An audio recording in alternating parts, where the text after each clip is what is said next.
ruido hoy en las redes sociales, hasta un exministro la retomó, porque pues Katia fue, yo creo, la primera en el país de darse cuenta de lo que puede venir, es decir, de la priorización. ¿A quién le darían un respirador?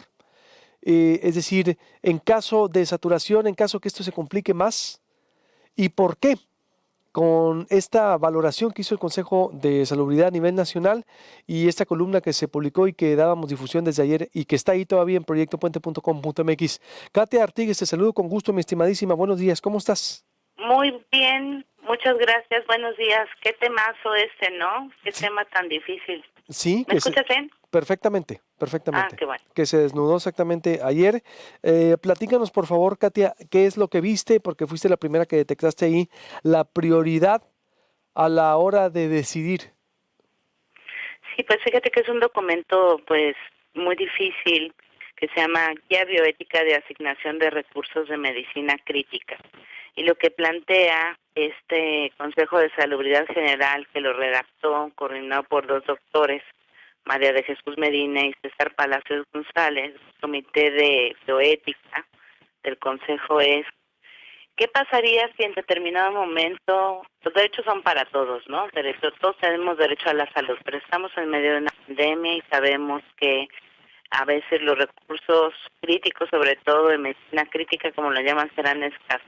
Pongamos el caso de los ventiladores, que está muy difundido, ¿no? Sabemos que en el país tenemos algo así como 5,000.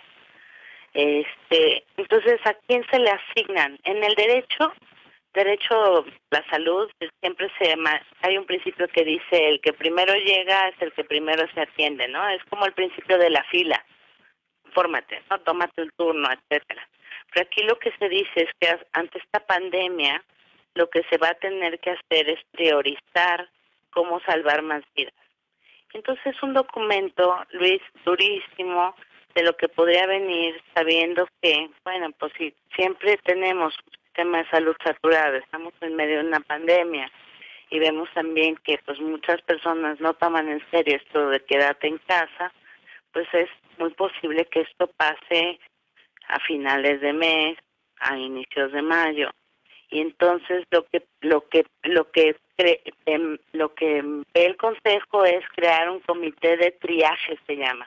El triaje es una persona, un grupo que elige, ¿no? Que triar. Lo busqué hasta en el diccionario porque a mí la verdad se me está muy extraño el término, pues se llama triaje. Entonces sería un médico, un enfermero, cienciólogos o internistas, y una persona administrativa que se dedicarían a estudiar documento por documento para ver quién tiene mayores posibilidades de ser salvados con base en condiciones médicas preexistentes, como los vemos en cada conferencia de las 7 de Hugo López Gatell, que dice, por ejemplo, que, bueno, personas que tienen hipertensión, obesidad o diabetes tienen menos posibilidades, que tomarían una determinación en base a algo muy técnico que describen que se llama el SOFA, que es una cosa de falla multiorgánica, o sea, estudiarían caso por ver quién se podría salvar de manera. Pero luego en caso de empate, ¿qué pasaría en caso de empate? En caso de empate, pues hay varios criterios para desempatar. Pongamos que, bueno, irían sumando puntos, ¿no? O sea, entre menos puntos, mayores posibilidades tienes de que te den medicina crítica, ¿no? Que llegues a terapia intensiva, pues. Pero tienes, no sé, diabetes o si tienes ya una falla renal, menos puntos. Si hay en determinado momento algún tipo de empate, se va a priorizar a las personas más jóvenes y esto es durísimo, porque sabemos que en esta pandemia pues se pega más duro a los adultos mayores, a las personas mayores. Se priorizaría por edad, ese sería un criterio de desempate.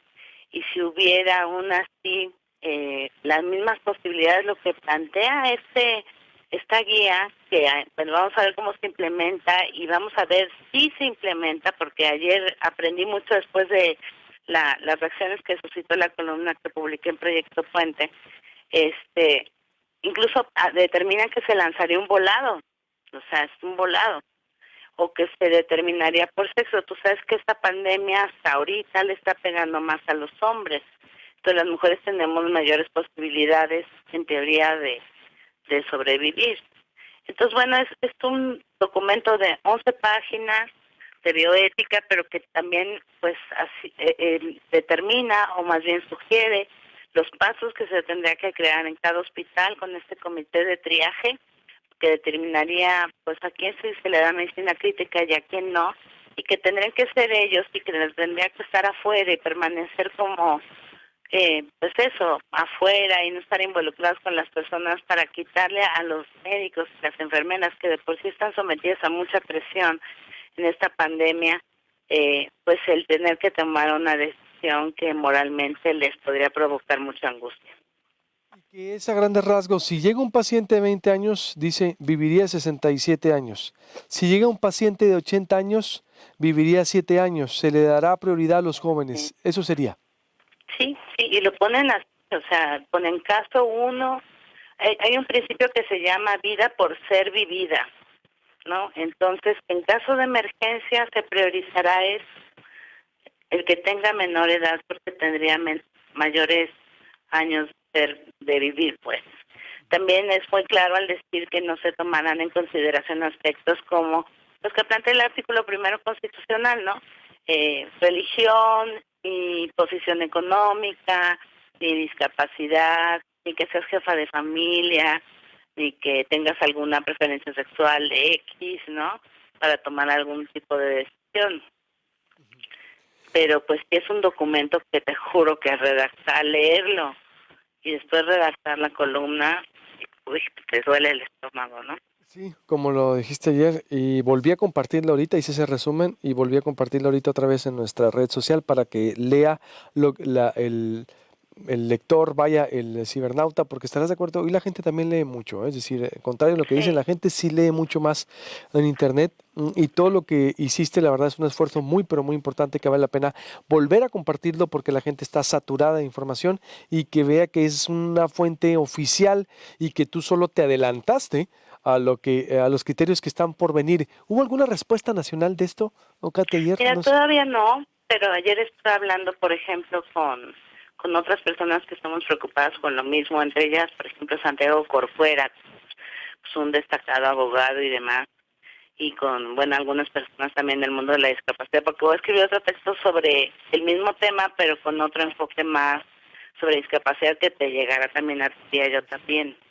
Este, y entonces nosotros creemos que esto todavía no es una cosa oficial, porque tendría que publicarse en el diario oficial de la Federación. Entonces, creemos que todavía hay posibilidades de cambio de esto, porque además pues se tendría que estar difundiendo ya entre todo el personal médico mientras estamos hablando nosotros, ¿no? Pero es un documento que pues ya se publicó, que ya plantea una estrategia, que ya todo, pero que nadie está hablando de esto. Y creemos que es de tal trascendencia y que tiene tantas implicaciones, incluso legales, ¿sabes? Porque ayer, hablando en la noche con Santiago Corcuera, me decía que en derecho, pues él está, entre particulares, pues puede haber cosas que te eximan de determinadas acciones penales, ¿no? Pero que el Estado no puede decir, sí, pues no pude hacerlo, ¿no? Y entonces tendría que declarar algo así como un estado de emergencia adicional, o quizá Sí. una suspensión de derechos. No sé, los propios abogados están pensando de qué manera se podría, en este estado de emergencia, eximir de responsabilidades a estos médicos que podrían tomar estas decisiones, para que después no les caigan una bola de amparos y demandas y acusaciones de negligencia, ¿sabes? Sí. Porque pues esto es como, es un estado de excepción. Preocupante, preocupante, Katia. Insisto, yo también estoy de acuerdo contigo que esperemos que haya una explicación más robusta de esta situación, que como dices no es oficial, pero ya es pública y presentada con documentos oficiales, es decir, con criterios oficiales, y eso es lo más importante. Volví a compartir y como siempre, pues esperaremos tu próxima participación y para publicarte también lo que estás haciendo con Yo También. Katia, un trabajo muy importante que fue respondido por López-Gatell en este movimiento que traes en defensa del sector de discapacitados en medio de esta crisis. Te mando un abrazo y estamos en contacto. Igualmente, querido Luis, saludos a todos, buen día. Igualmente, buenos días. Katia Artigues, la verdad, muy buena su columna. Ayer la retomó también un exministro de la Corte y pues está dando mucho de qué hablar. Porque exactamente es de la guía bioética de asignación de recursos de medicina crítica y los criterios de cómo asignarían. ¿Ya ve usted la importancia, uno, de quedarse en casa y que cuide a los adultos mayores? Volvemos con un especialista en la materia. ¿Qué opina usted de esta información? Suscríbase al canal de YouTube. Usted nos puede ver desde su casa o oficina. Active las notificaciones para que le aparezca la notificación en su computadora, en su teléfono y nos pueda ver desde su pantalla plana. Tiene iPhone, el Apple Store, tiene Android y Google Play. Baja la aplicación. O bien también usted nos puede ver desde Facebook. Por supuesto, la gran comunidad de Facebook. Buenos días, saludos. Ahorita me voy con comentarios de la audiencia. Estoy promocionando sin costo las pequeñas empresas y a través de Proyecto Puente y la Voz del PITIC. ¿Qué opina de las medidas restrictivas también para no circular en Sonora? Ya la gente participando en nuestra encuesta en Proyecto Puente. Volvemos.